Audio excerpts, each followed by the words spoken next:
Doctor ortho Ayurvedic oil and capsule, अब दर्द भी घुटने टेकेगा।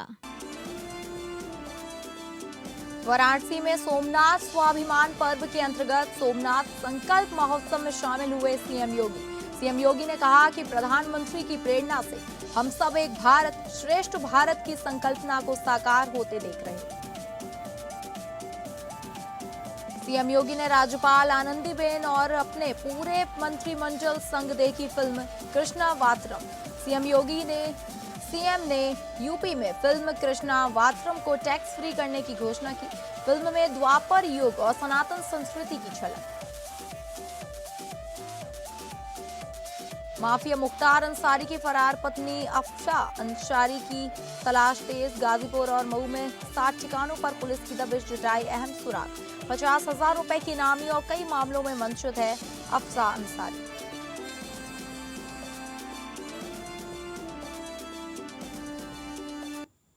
नमस्कार। हिसाब किताब के इस खास शो में मैं हूं डॉक्टर प्रसून। प्रधानमंत्री नरेंद्र मोदी ने हाल में ही हैदराबाद में एक जनसभा के दौरान देशवासियों को 1 साल तक सोना नहीं खरीदने की भावुक अपील की है। इसके पीछे मुख्य कारण देश की अर्थव्यवस्था को वैश्विक संकट से बचाना और विदेशी मुद्रा भंडार को सुरक्षित रखना है। भारत अपनी जरूरत का अधिकांश हिस्सा सोना और कच्चा तेल विदेशों से आयात करता है, जिसका भुगतान अमेरिकी डॉलर में करना पड़ता है। सोना खरीदने के लिए बड़ी मात्रा में डॉलर देश से बाहर जाते हैं, जिससे देश की विदेशी मुद्रा भंडार पर दबाव पड़ता है। इस संकट से निजात पाने के लिए पीएम नरेंद्र मोदी ने देशवासियों से बड़ी अपील की है। पीएम मोदी ने रविवार को कहा कि आज के समय में पेट्रोल, गैस और डीजल का इस्तेमाल कम करना होगा। पड़ोस में चल रहे युद्ध के असर से दुनिया भर में पेट्रोल, डीजल के दाम कई गुना बढ़ गए हैं। भारत पर भी इस वैश्विक संकट का असर ज्यादा है। हमारे पास तेल के कुएं के बड़े भंडार नहीं हैं। पेट्रोल, गैस और डीजल बचाने के लिए हमें वर्क फ्रॉम होम जैसे उपायों की जरूरत है। प्रधानमंत्री ने अपील की कि बिना मतलब वाहन का प्रयोग न करें, मेट्रो में ज़्यादा सफ़र करें, कार पूलिंग करें, ज़्यादा से ज़्यादा लोगों को उसमें बैठा कर ले जाएं। हर परिवार अगर खाने के तेल का इस्तेमाल थोड़ा कम करेगा तो इससे विदेशी मुद्रा में भारी बचत होगी और लोगों की सेहत भी बेहतर रहेगी। देश को रासायनिक उर्वरकों की खपत आधी करने का लक्ष्य रखना चाहिए। तेजी से प्राकृतिक खेती की ओर बढ़ना चाहिए। शादियों, छुट्टियों और अन्य कारणों से विदेश यात्रा कुछ समय के लिए टालना देश हित में होगा।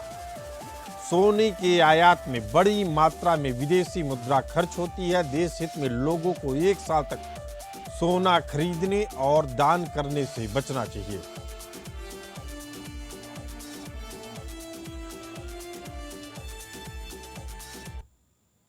सवाल है कि मोदी के इस अपील के पीछे कौन से आंकड़े हैं जो पीएम मोदी को इस तरह की अपील करने पर मजबूर कर दिए। यह जानकर आप चौंक जाएंगे कि केवल 4 मदों में ही देश का इस साल लगभग 22 लाख करोड़ रुपए से ज़्यादा खर्च हो चुका है, जिससे आर्थिक दबाव देश पर बढ़ गया है। भारत के आय स्रोत को बुरी तरह बिगाड़ने में कच्चे तेल के आयात का सबसे बड़ा हाथ है। इस साल भारत को 10 लाख करोड़ रुपए का तेल आयात करना पड़ रहा है। भारत जरूरत का 70% तेल आयात करता है। इस पर 2024 से 2025 में 11.66 लाख करोड़ रुपए खर्च हुए। क्रूड के भाव घटने से 2025-26 में खर्च 10 लाख करोड़ से ज़्यादा था। पिछले 2 महीने में युद्ध में क्रूड 50% महंगा हुआ। ऐसे में खर्च 17 लाख करोड़ रुपए तक पहुंच सकता है। आयात में भारत की आय को व्यय में तब्दील करने का सबसे बड़ा मद है। दूसरा मद है गोल्ड में निवेश का। भारत के लोगों का सोने में सालाना 6 लाख करोड़ रुपए खर्च हो रहा है, जिसकी पूर्ति भारत में हर साल सोने के आयात करके की जाती है।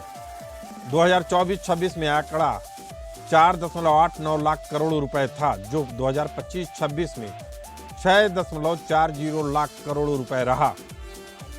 वर्ल्ड गोल्ड काउंसिल की ताजा रिपोर्ट बताती है कि 2026 की पहली तिमाही में भारत में निवेश के लिए सोने की मांग गहनों से भी ज्यादा है। तीसरा खर्च का सबसे बड़ा मद विदेशी यात्रा है, जिसमें भारतीय 3 लाख करोड़ से ज्यादा रुपए उड़ा रहे हैं। 2023-24 में विदेश यात्राओं में भारतीयों का कुल खर्च 2.72 लाख करोड़ रुपए था, जो 2025-26 में बढ़कर 3.65 लाख करोड़ रुपए हो गया। यानी भारतीयों ने विदेशों में अपना खर्च बढ़ा दिया है। खर्च का चौथा बड़ा मद फर्टिलाइजर है, जिसमें 1.5 लाख करोड़ रुपए का आयात होता है। इस साल भारत ने विदेशों से 1.5 लाख करोड़ रुपए का फर्टिलाइजर खरीदा है। फर्टिलाइजर का आयात पिछले वर्ष की तुलना में 76% ज्यादा है। हम सबसे ज्यादा फर्टिलाइजर कतर से आयात करते हैं, जो ईरान के हमलों की चपेट में है, इसलिए फर्टिलाइजर के दाम चढ़े हुए हैं। राहुल गांधी ने सोमवार को पश्चिम एशिया में चल रहे संकट से निपटने के लिए पीएम नरेंद्र मोदी की हालिया 7 अपीलों पर पलटवार किया। राहुल गांधी ने इसे नाकामी करार दिया और कहा कि अब देश चलाना प्रधानमंत्री मोदी के बस में नहीं है। राहुल गांधी ने सोशल मीडिया एक्स पर लिखा कि कल मोदी जी ने देश से त्याग मांगा, सोना मत खरीदो, विदेश मत जाओ, पेट्रोल कम इस्तेमाल करो, खाद और खाने के तेल का उपयोग घटाओ, मेट्रो से चलो, घर से काम करो। यह उपदेश नहीं है, यह विफलता है। 12 साल में देश को इस मुकाम पर ला दिया है कि जनता को बताना पड़ रहा है कि क्या खरीदें क्या नहीं, कहां जाएं कहां नहीं। दरअसल रविवार को सिकंदराबाद में एक जनसभा में प्रधानमंत्री ने आयात पर निर्भरता कम करने की जरूरत पर जोर दिया था, ताकि विदेशी मुद्रा की बचत हो सके और पर्यावरण की रक्षा हो सके।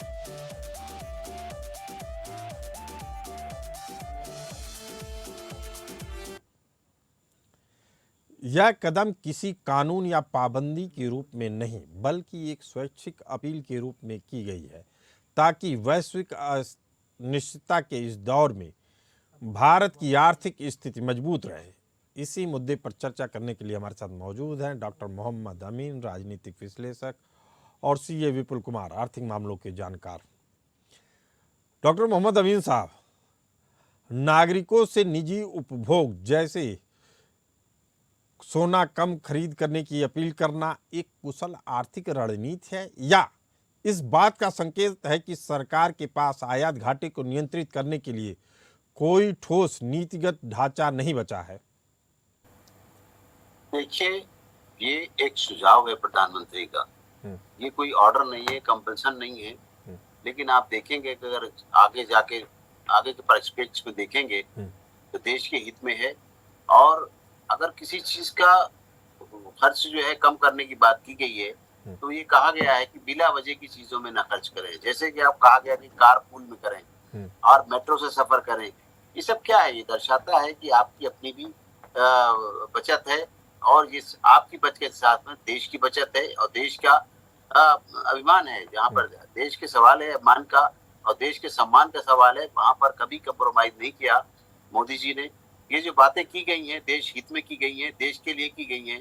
याद होगा, आज अगर जो राहुल गांधी इस बात को करते हैं तो अपनी बात को याद करें, जिसका जो सरनेम लगाते हैं गांधी जी ने भी अंग्रेजों के टाइम में कहा था, स्वदेशी की बात की थी कि स्वदेशी चीजों की चरखा काता था, अपना खादी पहनने की बात की थी।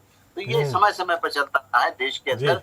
देश की राष्ट्रीयता को हित में रखते हुए, देश के सम्मान को हित में रखते हुए अगर ये मोदी जी ने कहा है तो देश हित की बात की है, देश के वासियों के हित की बात की है, और ये आगे भविष्य की बात की है। हमारे आगे जाने वाली जनरेशन है उनके लिए बात की है कि अगर अभी से बचत सिखाई जाएगी तो ये देश के हित में होगा और देश के लिए बहुत बड़ा एक सम्मान होगा।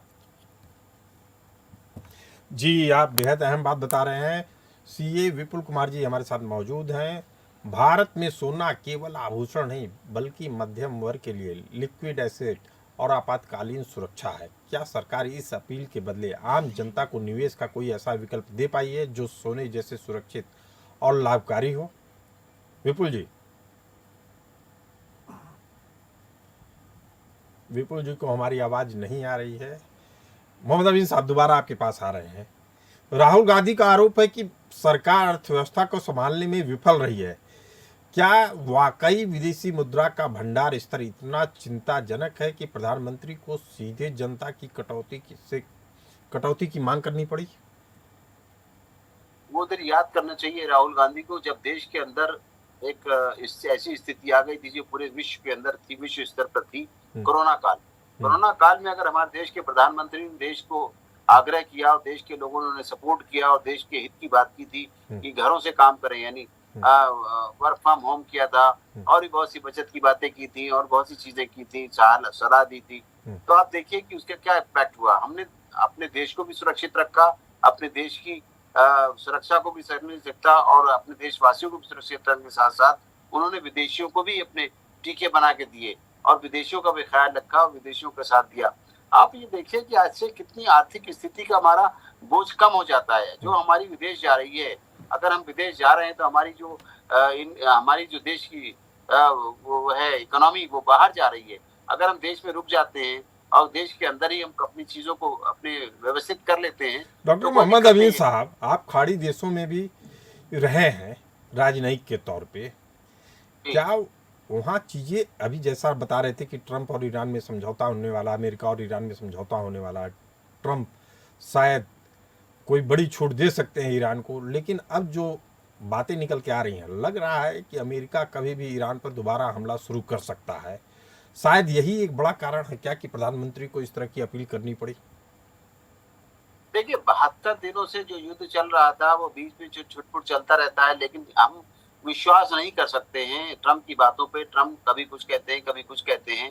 वो अब कभी कहते हैं युद्ध बंद कर देंगे, कभी कहते हैं हमारा अब्राहम लिंकन चल पड़ा है, कभी कहते हैं पीछे हट जाता है, कभी उनके B-2B बॉम्बर्स वहां पे बमबारी कर देते हैं, कभी वो कहते हैं खत्म हो गया ईरान।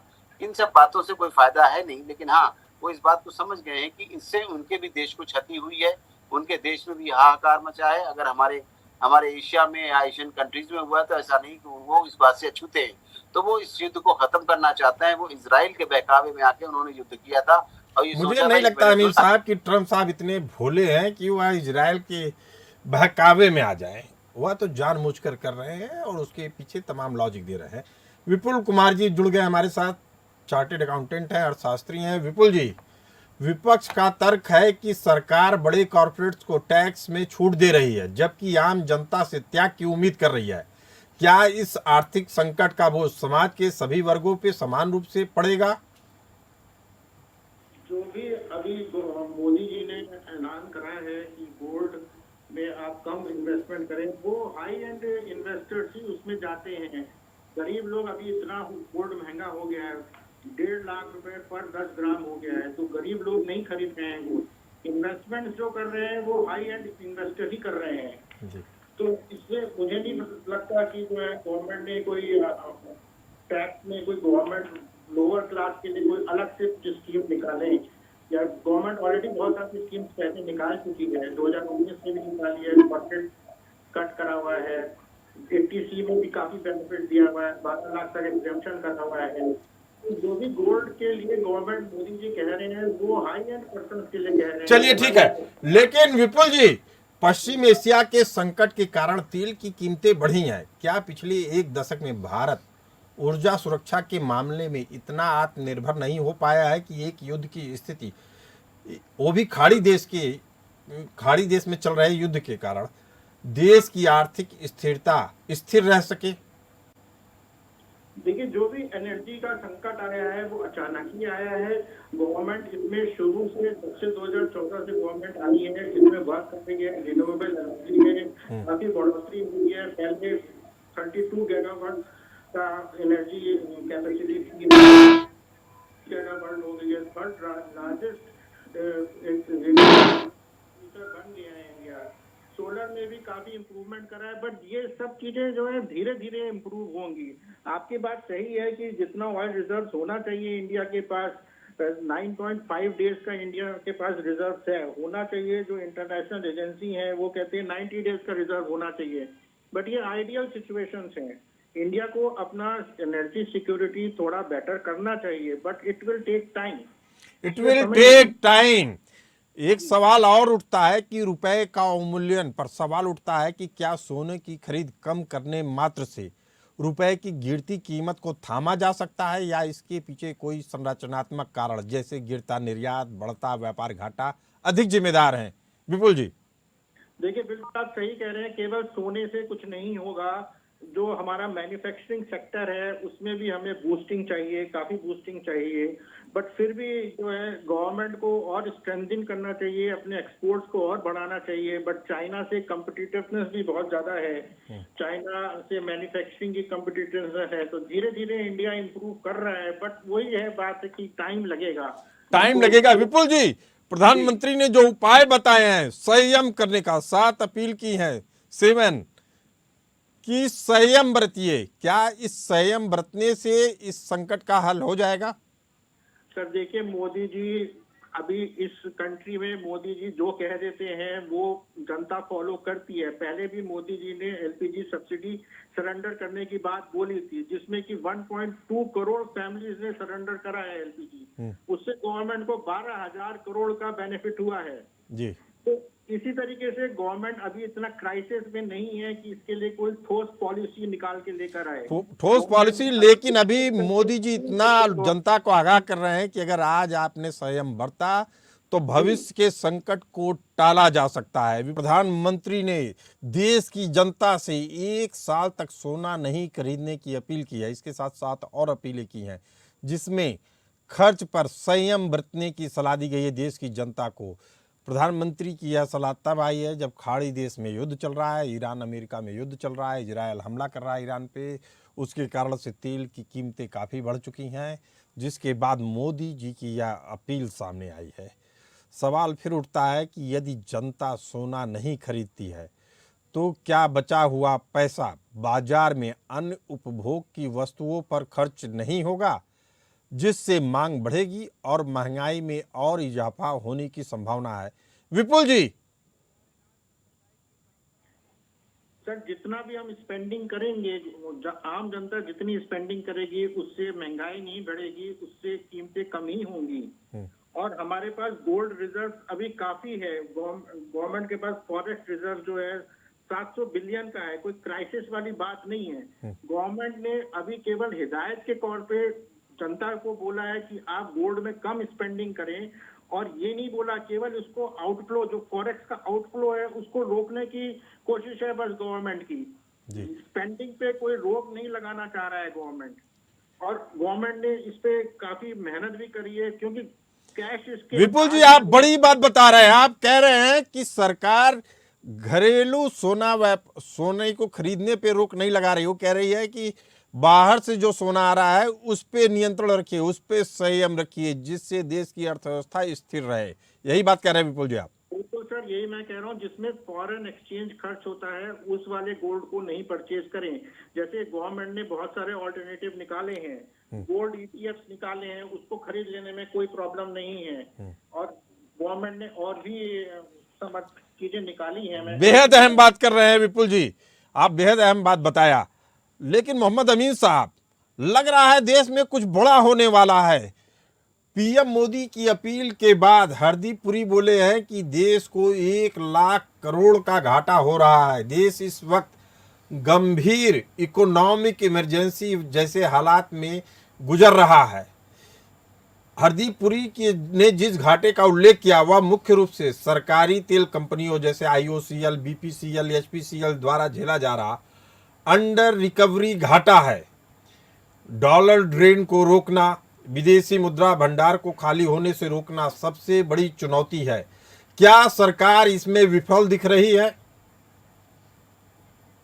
नहीं, देखिए प्रसन्न जी, जहां तक सवाल है देश के समय, आपको याद होगा कभी भी ऐसी परिस्थितियां आई हैं, कोई पहली बार नहीं आ रही परिस्थिति, और ये कोई अपनी जान की हुई नहीं है ना हमारे देश के उत्पन्न की हुई है, ये एक विदेशियों की द्वारा की गई है। जो कि आप देखिए ये ट्रम्प के द्वारा किया गया। सबसे पहले तो टैरिफ वार की शुरू की गई, उसके बाद देखिए उन्होंने लड़ाई की है ईरान के साथ में, और वो इस लड़ाई को ईरान के साथ वो हार रहे हैं एक तरह से देखा जाए, क्योंकि उन्होंने अपना पूरा धन वन सब कुछ लगा दिया, लेकिन अभी ईरान पर वो कब्जा कुछ भी नहीं कर पाए, जो जिस हिसाब से उनकी सोच थी वेनेजुएला की तरह। तो इसी तरीके से उनकी वजह से जो हमारे ईस्ट एशिया के देश हैं और वेस्ट एशिया के देश हैं, सारे संकट में है। कोई अपना भारत ही संकट में नहीं है, और भारत ने अभी तक उस संकट को बचा के रखा है, अपनी जनता को परेशान नहीं होने दिया, और कोशिश यही की है कि जितनी जल्दी इनका निस्तारण किया जाए। लेकिन मोहम्मद अमीन साहब, अगर पश्चिम एशिया में युद्ध और खिंचता है तो पेट्रोल डीजल की बिक्री पर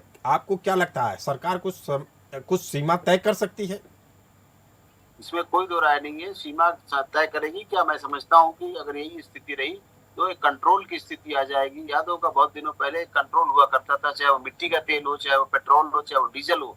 तो किसानों को भी जो डीजल लेना होगा वो कंट्रोल के हिसाब से मिलेगा कि कितना बड़ा किसान है, उस हिसाब से उसको डीजल दिया जाएगा, और तो कितना खर्चा है पेट्रोल का, उस हिसाब से उन गाड़ियों को दिया जाएगा।